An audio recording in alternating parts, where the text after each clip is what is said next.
निकाहनामे की इम्पोर्टेंस नहीं लोग समझ पाए ना। Like nikahnama is like more than just a religious paper, it's a contract, Islamic contract. तो अगर अब जैसे आहिस्ता आहिस्ता हमें सोशल मीडिया के थ्रू अब पता चल रहा है कि इसमें कितने क्लॉजेस हैं, कितनी अंडरस्टैंडिंग के अल्लाह ताला ने इतने मौके दिया हुए हैं मियाँ बीवी को, चाहे वो अरेंज मैरिज और लव मैरिज हो, दोनों तरफ से एक सेफ ऑप्शन है ना कि अगर अपने निकाहनामे को समझें, क्लॉजेस को समझें, तो ये इतने मसले शायद क्रिएट ही ना हो। आपका क्या ओपिनियन है इसके बारे में? नहीं, इसमें देखिए निकाह एक बहुत खूबसूरत रिश्ता है।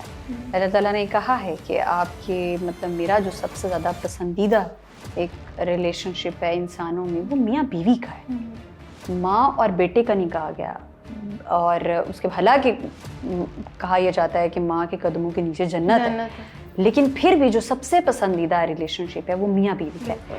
ये रिलेशनशिप बहुत खूबसूरत है।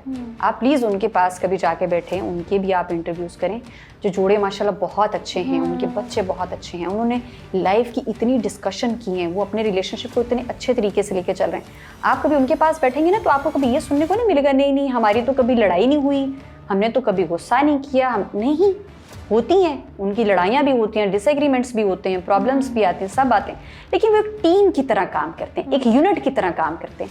आजकल क्या है, मैं है हमारे अंदर, बहुत ज़्यादा आस नहीं है। हम वी कहकर बात नहीं करते, तुम्हारा ये मसला है। हम कैसे बात करते हैं, बीवी हस्बैंड से कह रही तुम्हारा ये मसला है, जो हस्बैंड है वो बीवी से कह रहे तुम्हारा ये मसला है। हम नहीं कह रहे हमारा मसला है, ये हमारा मसला है, लेट्स टॉक अबाउट इट, इसको रिजॉल्व करते हैं।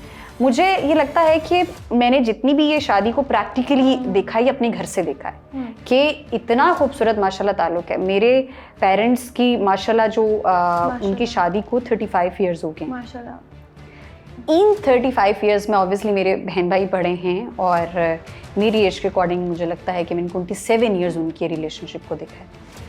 एक दफ़ा भी मैंने अपने पेरेंट्स को एक दूसरे की डिसरिस्पेक्ट करते हुए नहीं देखा। और आपको लगता है कि आपके जो आज ओपिनियन है माशाल्लाह इतने अच्छे हैं, वरना अगर हम लोगों को स्पेशली फीमेल्स को बताए ना तो उन्हें ये कहना है कि marriage is not a key, make yourself, you are pursuing your goals and you are also you are not married but you know you will get married someday.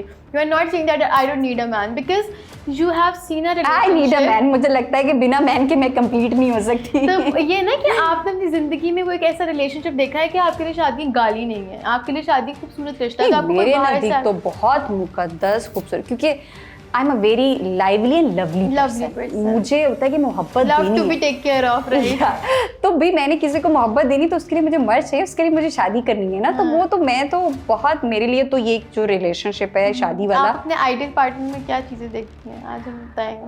और आइडियल पार्टनर मुझे ऐसा लगता है कि अगर उस शख्स में खौफ खुदा है तो वो मुझे कभी हर्ट नहीं करेगा, वो कभी मेरी डिसरिस्पेक्ट नहीं करेगा, वो मुझे कभी भी उसकी जो बेसिक उसकी जो रिस्पॉन्सिबिलिटीज़ हैं वो कभी भी उनसे पीछे नहीं हटेगा। वो कभी भी मेरे राइट्स को जो है वो नहीं कहेगा कि आप ऐसे ना करो वैसे ना करो। तो मुझे लगता है कि अगर एक शख्स में खौफ खुदा है ना तो उसमें सारे अच्छे ट्रेट्स होंगे। आप ये मतलब ज़रूर देखें कि, और ये भी चीज़ें आपको वक्त के साथ समझ में आती हैं, क्योंकि मुझे 5 साल हो गए अपने क्लिनिक पर प्रैक्टिस करते हुए। मुझे अक्सर लोग कहते हैं कि आप शादी को क्यों इतना फैसिनेट करती हैं, आजकल तो इतने मसले हैं, ये है वो है। 1-2 दिन पहले भी मेरी कॉलीग की उनका फ़ोन आया हुआ था, तो उन्होंने कहा मुबशरा शादी नहीं करनी। मैंने कहा करनी है, इंशाल्लाह जल्द करेंगे।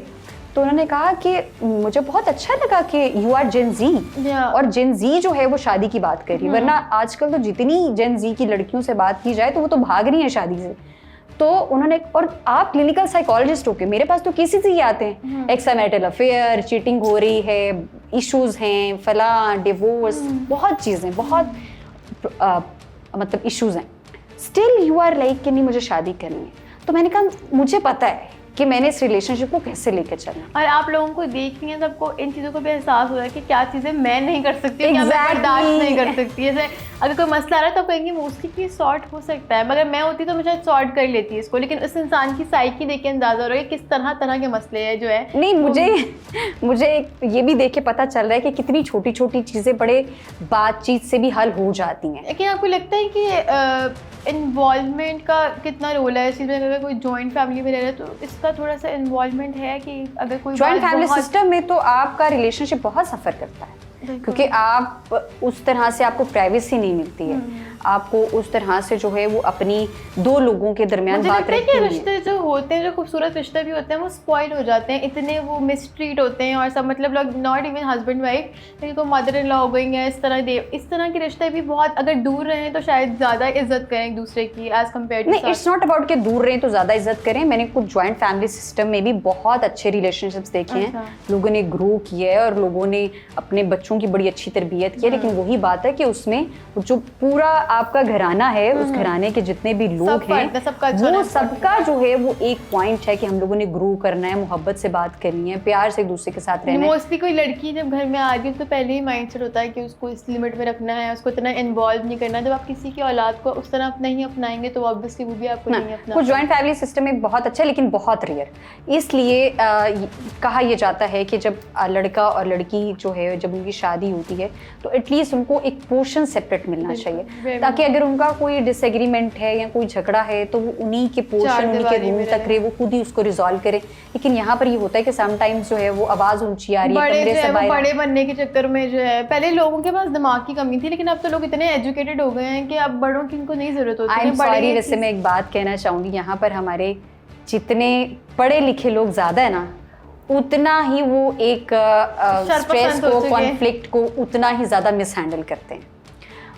मुझे ये कहना पड़ता है कि मेरे क्लिनिक पर जितने लोग कम एजुकेटेड हैं वो उतने अच्छे तरीके से अपने कॉन्फ्लिक्ट्स को रिजॉल्व करते हैं, लेकिन जितने लोग जो हैं वो ज़्यादा एजुकेटेड हैं और जितने ही ज़्यादा उनके पास डिग्रीज़ हैं, बड़े अच्छे पोजीशंस पर हैं, बड़ा अच्छा काम कर रहे हैं, उतने ही वो लोग बहुत मिस हैंडल करते हैं हर सिचुएशन को। उनको लगता है कि नहीं, हमने जो पढ़ा है, हमने जो किया है, इस तरह होना चाहिए, वो इस तरह। लेकिन नहीं, मुझे लगता है कि आपकी लाइफ में जो है वो जो आपने पढ़ा है उसका सबसे ज़्यादा पॉजिटिव इम्पैक्ट जो है आपके इर्द गिर्द लोगों में नजर आना चाहिए कि आप कितने अच्छे तरीके से लोगों को लेके चल रहे हैं। लोग अपने आप से नहीं पहचाने जाते, अपने इर्द गिर्द के रिश्तों से पहचाने जाते हैं। हाँ, आप किस तरह ट्रीट कर रहे हैं उनको ना। बिल्कुल बिल्कुल। तो इसमें जो है वो अगर आप जॉइंट और न्यूक्लियर की बात करें तो इसमें सबसे ज़्यादा ज़रूरी है कि अगर आपको जॉइंट फैमिली सिस्टम में रहना भी पड़ जाए, कभी रहना भी पड़ जाता है आपको, तो भी आपको पहले सोचना चाहिए कि हम किस तरह से मैनेज करेंगे। फिर भी मैनेजेबल, मैं फिर भी कहूँगी कि मैनेजेबल है।